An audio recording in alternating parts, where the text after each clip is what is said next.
Magandang umaga sa ating lahat. Magandang umaga po, Mayor. Unang-una, bago ko magsisimula, ako ay hihingi ng paumanhin sapagkat ang aking boses ay hindi masyadong malakas dahil ako ay paos dahil may ginawa ko kahapon sa simbahan na nagulog ng kapausan sa aking boses. So, tayo ay magsisimula na. Ang aming ulat po ngayong umaga ay patungkol sa konsepto at perspektibo queer. Okay. Binibining Christine, ano po ang iyong napapaloob sa isipan kung iyong naririnig ang salitang ito, queer? Kung maririnig ko ang salitang queer, ang aking maiisip ay tungkol sa identidad ng isang tao. Magaling. Kung ating pag-uusapan ng queer, ito ay patungkol sa sexualidad o identidad o kung paano pinaklasipika na isang tao ang kanyang kasarian, nakabate sa kanyang perspektibo. Pero para ating mas maintindihan, ating buksan ang ating isipan patungkol sa usapin na ito. Panimula, pakibasa lahat. Ang teoryang queer ay isang mahalagang konsepto na nananalayong pag-aralan ng mga pamamaraan ng teorya at gawi sa pagbuo ng kaalaman. Isa sa mga pangunahing usapin dito ay ang pagpapagana sa salitang queer na tumutukoy sa pagkilos laban sa heterosexual na normalidad. Sa politikal na aspeto, layunin ng teoryang queer na usapin ang mga tradisyonal na ideya ng sexualidad at kasarian at bigyan ang bawat individual ng pagkataong bumuo ng sariling pagkakakilanlan. Kung ating nabasa sa ating panimula, ito ay napakadaling intindihin. Ngunit ano nga ba ang pinakapunto ng teoryang queer? Pinag-aaralan nating mga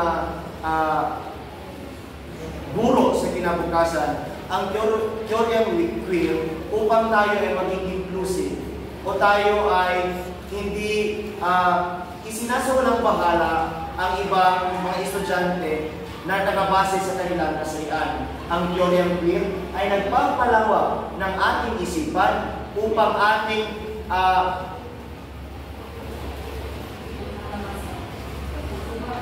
yakapin ang iba't ibang kasarian na ating nakikita sa ating paligid. Lalo na kapag tayo ay naging guro dahil hindi lingid sa ating kaalaman na dyan sa ating silid-aralan may mga kabataan na ibang sexualidad o kung tawagin sila ay napapaloob sa LGBTQIA+ community. Kaya dapat bilang isang guro ating tinatanggap ang lahat sa ating paralan upang hindi sila hindi sila makaramdam ng pagkaiba sa kanilang kapwa estudyante. Hindi ba ako naintindihan, mga kaklase? Okay. Konsepto at perspektibo queer.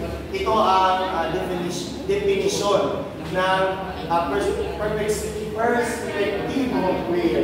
Ayon sa mga eskolar tulad ni Butler 1998 at Foucault, ang salitang queer ay hindi simpleng tumutukoy sa isang pagkakakilanlan, kundi sa pagbuwag sa umiral na heteronormativity. Ang paniniwala na heterosexualidad ang normal at pangunahing uri ng sexualidad. Okay, so once say hetero, like, hindi siya mix, di ba? Pag-hetero. Babae at lalaki. Babae at lalaki. Pag may homo, marami, iba't iba. Nabanli, mandagway. Nabanli. Pag hetero, we say heterosexual, it pertains to babae at lalaki. Tama aking grupo? Okay. So, ang perspektibong queer ay nagbubuwag sa konsepto ng heteronormatibo, kung heteronormative kung saan mas nakikita natin na ang babae at lalaki lang ang nag-i-exist sa ating lipunan. Wala na ibang kasarian. So ang teoryang queer ay binubuksan ang ating isipan at ang ating puso na may ibang kasarian na napapaloob sa ating lipunan at dapat natin itong irespeto. Ayon kay Foucault, ang kasarian ay hindi likas o matatag. Ito ay nilikha sa pamamagitan ng mapalipunang gawin na maaaring magbago ng pananaw sa pagkalalaki at pagkababae. Ayon kay Foucault, ang kasarian o seksualidad ng isang tao ay nakabase sa kanyang paligid.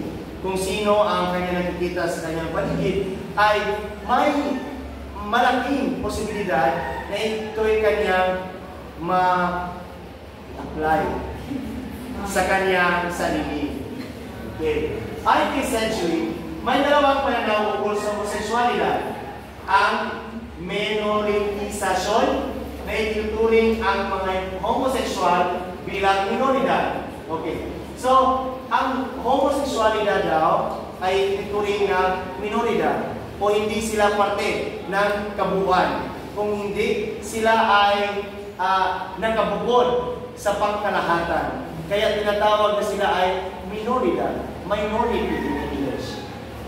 Meron din universalisasyon na tumuturing ng queerness bilang bahagi ng lahat ng sexual na pagnanasa, kabilang ang heterosexualidad. Kung sinasabi naman natin ang universalisasyon, ito ay nagbibigay lakas sa mga sa teoryang queer na ang mga parte ng LGBTQIA+ community ay membro ng isang kabuuan. Hindi sila ituturing na minoridad. Bilang isang guro, ano ang dapat na nasa ating isipan? Ang minoritisasyon o universalisasyon? Saan sa dalawa? Okay, universalisasyon. Sapagkat tayo ay tinuturuan at tinatawag nila na inclusive education, kung saan walang estudyante na left behind o walang estudyante na maiiwan sa pagkatuto dahil ang lahat ay may karapatan na mag-aral. Yan ba ay nakuha? Magaling. Teoryang queer, kaligiran at magsisimula. Ang teoryang queer ay nag-ugat mula sa iba't ibang kritikal at kultural na konteksto tulad ng feminismo, kilusan laban sa AIDS, at kilusan radikal ng mga bakla at kasyanan noong 1980s. Nagsimula ito bilang tugon sa kakulangan ng suporta mula sa pamahalaan sa mga isyong may kaugnayan sa LGBTQ at sa pagtataguyod ng kanilang karapatan. Ang teoryang queer ay naglalawig na mabuksan ang isipan ng mga tao upang ating ipaglaban ang napapaloob sa ating nararamdaman. Kung tayo ay may nararamdaman at nararamdaman natin na tayo ay kabahagi ng LGBTQIA+ community. Ang teoryang queer ay naglalayon na mawakasan ang mga diskriminalisasyon sa ating lipunan. Kaya nagkaroon ng mga kilos, protesta, mga pag-uusap upang mas may palawig ang intensyon at karapatan ng ating mga kapatid na napabibilang sa LGBTQIA+ community. At kung ating nalaman sa ating mga balita ngayon, mayroong batas na ipinapalawak doon sa Kongreso. Ito ay tinatawag na SOGI Bill at ito pa rin ay patuloy na inipaso ng ating mga mababatas. Hindi ito pinipigilan dahil ating dinidiscriminate ang mga membro ng LGBTQIA+ community. Kung hindi ito ay pinag-aaralan at ito ay dumadaan sa napakatas na proseso upang mas maipalawak, mas mabigyang tugon ang kanilang pangangailangan, specifically ang mga membro ng LGBTQIA+ community. Bagamat bagong konsepto noong 1990s, hinarap nito ang magtisismo sa pagtukoy ng hulugan sa kategorya ng kasarian. Sinusubukan nitong alisin ang ideya ng normal sa lipunan at tumikha ng pantay na pagtingin sa lahat ng uri ng sexualidad. Mga paniniwala sa teoryang queer na ibibigay ng ating kagrupo na walang iba. Pinakamaganda, pinaka-sexy, sexy na state collegian, si Sofia Oasa. Kagaanan. Paumanhin po sapagkat ako ay sabutan. Magandang umaga sa inyo lahat. Ngayon ay, hindi ba ako? Yes. Okay. Ngayon ay tatalakayin naman natin ang mga paniniwala sa teoryang queer. Una, ang paghamon sa heteronormativity. Ang heterosexualidad ay hindi dapat maging batayan ng normalidad sa sexualidad. Ano nga ba ulit yung heteronormativity? Anyone? Rina? Please. Ano nga ulit yung heteronormativity na sinabi ni Ay, naglakaw-lakaw, magkaoy. kanina? Ang heteronormativity.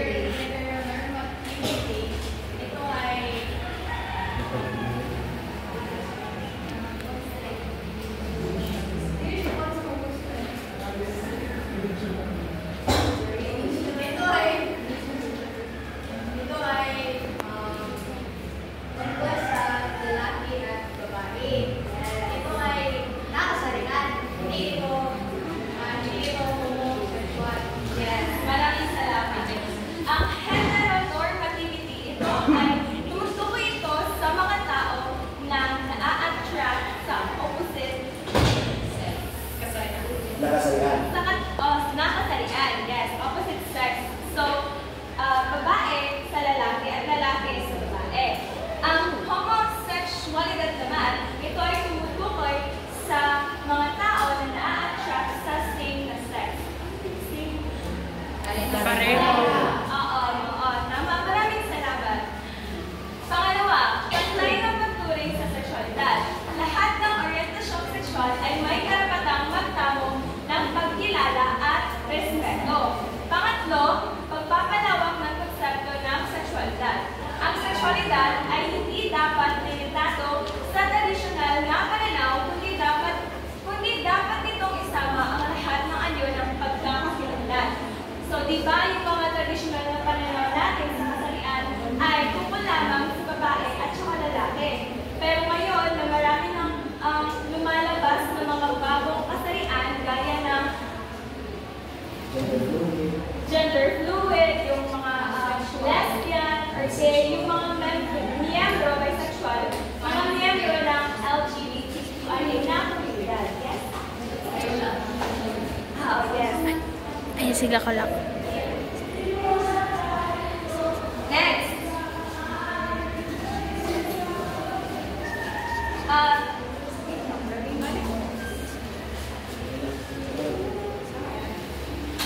Tatlong mahahalagang pananaw ng teoryang queer.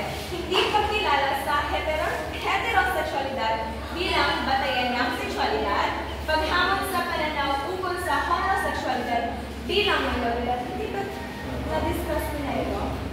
At ang pagtuon sa di pantay na pananaw sa sexualidad. Now, anyone who can give me, ay sino ang makakapagbigay sa akin ng example of number 3 na hindi pagtuon sa pagtugon sa di pantay na pananaw ng sexualidad? Ang hindi pantay ng pagtanaw ng sexualidad. Anyone? Any example? Yes, Mr. Yung sila mabigyan ng mga oportunidad sa trabaho dahil sa kanilang sexualidad. Yes, maraming salamat. There's isang palakpakan para yes, another. Anyone? How about here, Mr. Bulagaw? I guess is yung Halangit. yung kapag nandun ka sa mga barangay and stuff wherein the people would likely to they would be likely to discriminate you kayo nalikag bayot ka kayo sa kakalita or anything they would bully you and such. Yes, maraming salamat. Isang palakpak naman para kay Angela. Next, ang feminismo as per everyone is required po makinig kayo mabuti. Bagamat magkaiba ang feminismo at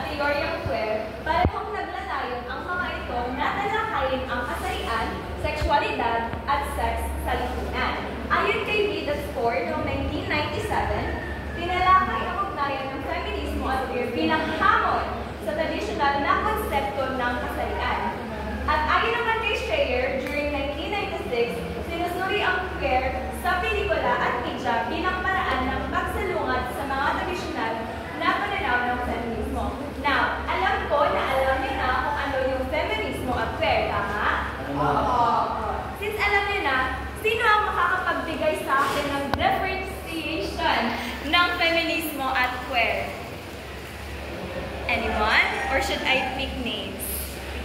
Okay. Gino and Philippine Christine. Ang work sa Korean queer. Okay. Ang kaibahan ng feminismo at ng Korean queer ay ang feminismo ito ay nakatutukoy sa karapatan ng mga kababaihan. Sinusulong nila ang kanilang karapatan sa lipunan. Ang Korean queer ay yung karapatan ng mga LGBT kung saan sinusulong din nila ng karapatan. Okay, maraming salamat. Sino makakapagbigay sa akin ng isang karapatan lamang na sinusulong, mauna tayo sa feminismo, na sinusulong ng feminismo. Isang karapatan lang. Example. Yes? Bawsi, please explain. Ang isa sa mga isinusulong na karapatan ng mga kababaihan ay ang batas na bawsi. Sapagkat sa panahon ngayon, mas nabibigyang pansin ang lakas ng mga kalalakihan kumpara sa karapatan ng mga kababaihan. Mas makikita natin na mas superior ang mga lalaki kumpara sa mga babae. Kaya binibigyan pansin ng pamahalaan na pagtuunan ang mga kababaihan sa pamamagitan ng batas na bawsi. Maraming salamat. Isang palakpak po nila para kay Okay. How about theory ang queer? Sino makakagbibigay sa akin ng isang karapatan na sinusulong na usually na hindi pa na ipapasa ang SOGB, which means sexual orientation, gender identity, and expression na kung saan ito yung tatalakay sa, nagsusulong sa anti-discrimination laban sa mga miyembro ng LGBTQ community. So, I think, teorya ay nagsusulong. Maraming salamat. Isang palakpak Okay. Next. Iba't ibang perspektiba sa teorya ng queer. Miss Lapuetas, can you please read the bisexualidad?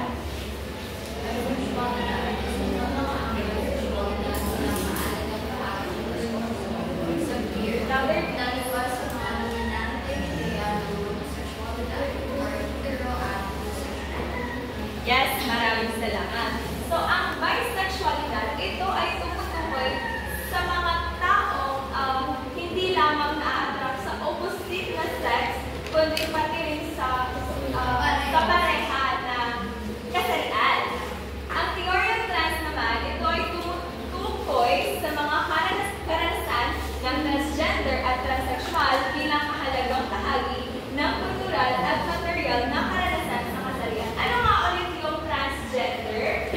Mr. Tugol? Sa aking opinion, patungkol sa transgender, isa siyang fully fine, parang girl. Yun lang ba yung original? Transgender are those gays and lesbians. When you say the fully transition, it's transsexual. Okay. I think so. When we say transgender, ito ay Tagalog, biologically men or then that are white or men. Yes. Or men, women, but by heart is the men. Right. And the transsexual are those who transform men turning to a man or women turning to a man, like physically. Go underwent an operation, right? Okay, maraming salamat. Naintindihan niyo ba ang aking ulat ngayong umaga? Naiintindihan ba, Mary? Okay, maraming salamat. Ngayon, ang susunod na mag-uulat naman ay si Pinipining Mira. Isang palakpak naman dyan. Mira Daraman. Nagtawid na kayo.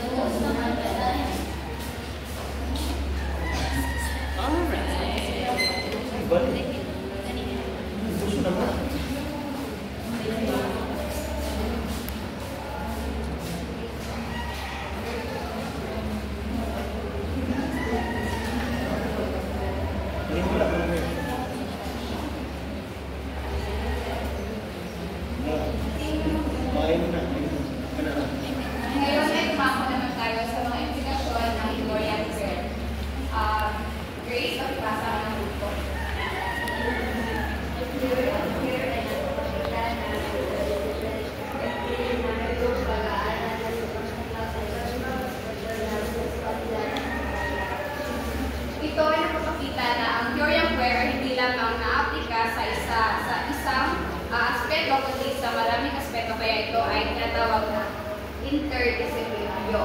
Layunin nitong alisin ang diskriminasyon sa LGBTQ at isulong ang pantay-pantay na karapatan ng tao sa bawat lipunan. So sa teoryang ito, nilalayon nitong wakasan ang stigma o ang hindi pantay-pantay na pagtatrato sa mga miyembro ng LGBTQ community. Alam naman natin na kahit lahat ng tao ay may karapatan matrato ng tama anuman ang kanilang kasalanan. Ngayon ay dumako naman tayo sa conclusion.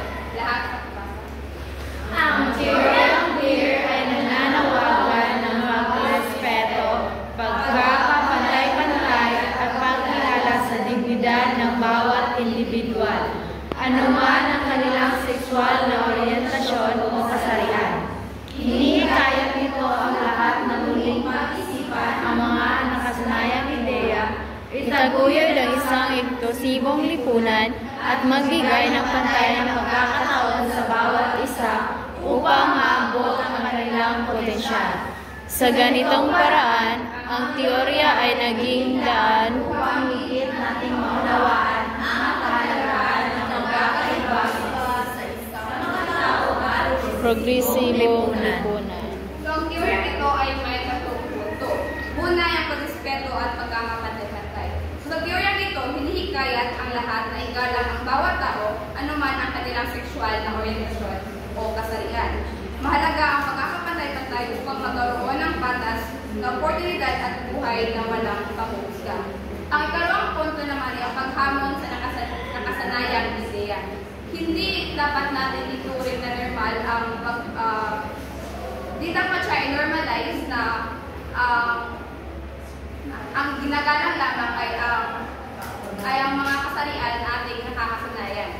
Dapat nating, sa theory ito, pinapaisip tayo na suriin ang tradisyonal o makalumang pananaw tungkol sa kasarian. May layunin din itong buksan ang isipan ng lipunan sa mas inklusibo at nakabagong pag-unawa. Ang pangatlong punto naman ay ang pagkakaroon ng inklusibong lipunan. So sa pagtanggap ng iba't ibang identidad, mas nagiging makatao at inklusibo ang lipunan. Pinapakita nito na ang pagkakaiba-iba ay hindi sagabal kundi yaman na dapat pagmalaki. Maraming salamat po.